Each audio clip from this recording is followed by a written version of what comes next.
Hey there, it's Lauren, owner of Imagined Awakenings, and I am ready to get creative with some resin. So, first things first, as always, when working with epoxy resin, please make sure you work in a well ventilated area and remember to use your safety gear. Protect yourself always. So, this time, with getting creative with resin. I'm using some of my new favorite leaf molds, some old favorite Hamsa hams, and some donut pendant molds. So, first, I'm just going to, again, just try to not salvage because there was nothing salvageable about some of the ones last week, but just kind of recreate it with a little bit better plan in mind. So, this time I am going to dust the mold with mica powder, but instead of 4 colors, I'm just going to go with 2 colors. Oh my god, there's a terribly loud dog outside. Hope you're not picking that up. Sorry. Anyway, I thought that after kind of looking at how the pieces came out last week, that it would look better if I just went with 2 colors. It would just look a little cleaner. Sometimes simpler is better. Often have to remind myself. So with this one, I went with purple and gold, which I thought would be lovely complementary colors.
So after I'm done dusting my molds, I like to turn them over and give them a tap, maybe a little harder than a tap, but it's just me just trying to get some of those loose particles out of there, just kind of so I have a smooth outcome. So now I'm going to mix up my resin. So I poured part B first and then part A. That's how I always do it. I just feel like, well, the manufacturer recommended it that way, but it just makes it smoother, and it makes it, for some reason, combine and mix easier and better when you can pour the thicker part into the more fluid part. And usually I also warm up both jugs before I actually do any pouring, and not in super like hot water or anything, just like kind of warm-ish room temperature water will suffice. And it just kind of makes it all a little bit more fluid so that when you combine them and start stirring, they combine easier and there's usually less bubbles. So I stir for about 5 to 6 minutes because that's the time frame that the manufacturer suggests.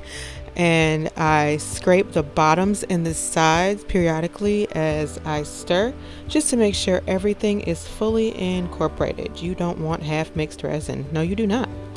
So, all right, so now I'm just going to measure out the combined resin into the cups that I've already prepared with colorant. So 1 cup has gold glitter. The other cups both have gold foil. And with the gold foil, I found it just works better if you dump the foil at the bottom of the cup and then pour resin on top and stir. It just works out. It works out. So the rest, pretty much the overwhelming majority of the clear resin then is going into the rest of these molds that I have here. I'm trying out a different technique that I found on the YouTube.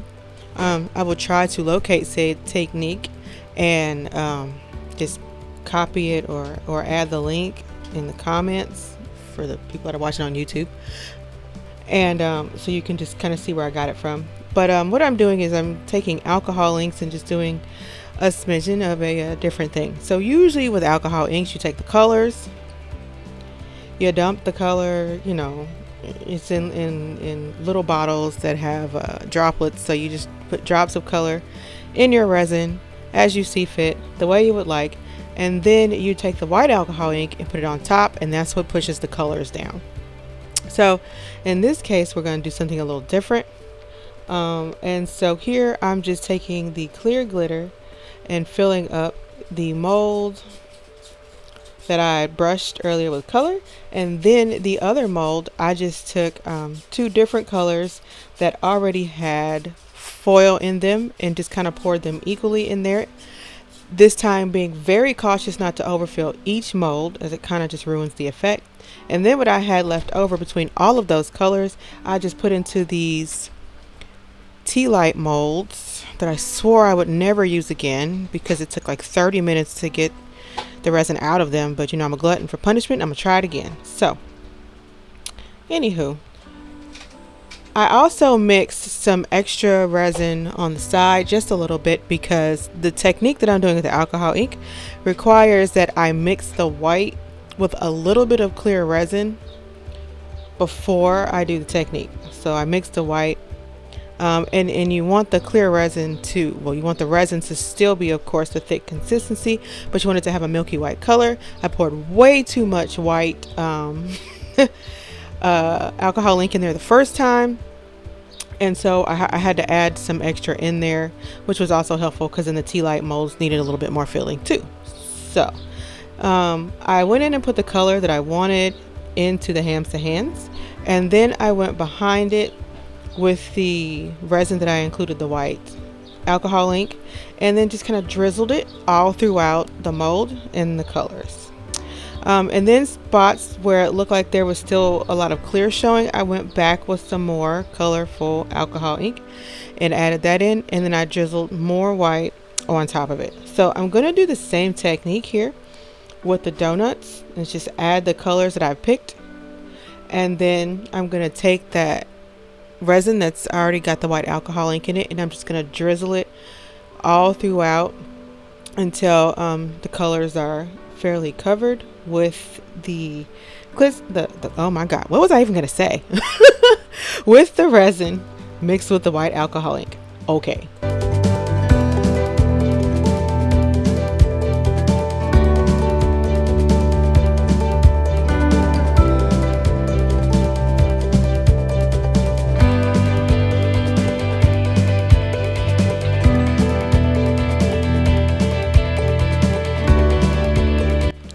Alright, so I'm just going to hit everything with the heat gun just to smooth everything out and get rid of bubbles.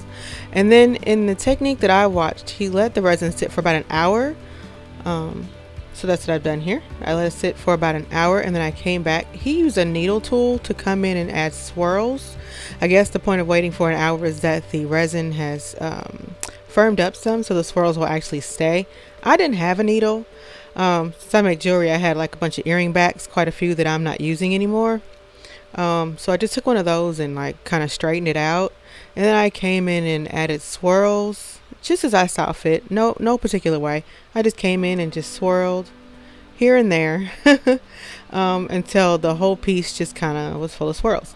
And then I did the same exact thing with the donuts. Just came in and added my swirls, and then after every swirl that I do, even if it's in the same piece, I wiped it off with a napkin. I felt like for me and my purposes in my situation, maybe my resin is different or the temperature in my house is different, but the resin was a bit too firm, and I was kind of scared I was kind of messing it up because it was really stiff kind of when I went to go try to swirl it up. So I went with a heat gun afterwards, just kind of smooth it out a little bit, and then I just let it sit for the regular time. So now it's time for demolding, and I'm gonna start with the piece that I brushed with mica powders and then poured clear glittery resin in. And I really like how this turned out this time. I think the 2 colors is the way to go, and not overfilling the mold. Sorry I'm not holding it properly under the camera anymore. I don't know what was going on, but anyway, that's how that one turned out. I'm really a fan. So then I had the other leaf that I did with the gold foil in the 2 colors, and I really liked how that one overall. I liked how the gold leaf one from last week turned out too. I just didn't like how I overfilled the mold. So I'm usually really careful with taking these out because they don't necessarily stick, but you kind of have to be gentle. You don't want to tear the mold. So that's that piece, the final look. I really love it. Super sparkly, glittery, all that. Festive and flamboyant, like awesome. It's got my mom's name written all over it actually. Don't tell her I said that. Or do. She knows who she is. Anyway.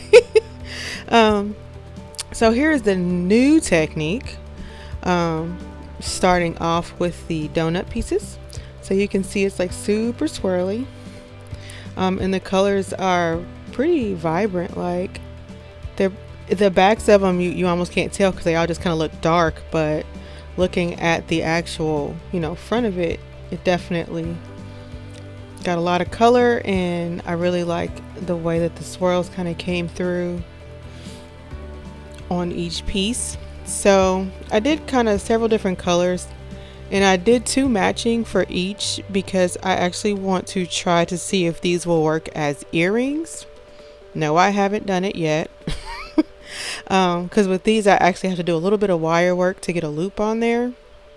So that'll be coming soon-ish. But I did matching ones for each just in case I don't see why I couldn't make earrings out of them. They're not very heavy, even though they kind of look like they're a decent size. They're not really heavy. They're fairly light, so I think it could work out. So that's all. No, there's a few more donuts. Maybe that's the last donut. Did I do 6? I think I did 6. So those are the donuts. And then finally the Hamsa hands. So I usually throw a green something in there because my youngest kid, the sabotager, is obsessed with green. He's always upset when I don't. So that's how that one came out. Really swirly looking. Very different than just, your typical alcohol ink technique where you put the color in and then drop the white behind it. And then the added bit of the swirls just is like a lot of fun. So it kind of gives us a cloudy effect. Very cloudy, wispy effect, which is super fun and pretty. So, oh God, here we go with the tea light molds. So the good news is that they didn't take as long to get out of the mold this time. I guess because I struggled with it so bad the first time, I kind of had a better idea of what to do. And also, I didn't make you sit there still for the length of time it took me to struggle that thing out of there. So, you're welcome. Anyway, this is what they look like. I mean, they're really pretty, which is why I wanted to try it again. It's got a nice, like, crystal sort of look about it. And then you can put your pretty little tea light in there. I like to go with somewhat translucent look and some color because I think it's really pretty. So, this is the last one. And then it's kind of a once-over of all the pieces that I've done. If you like what you saw, feel free to subscribe and like. And thanks for coming by. I really appreciate it. I will see you later.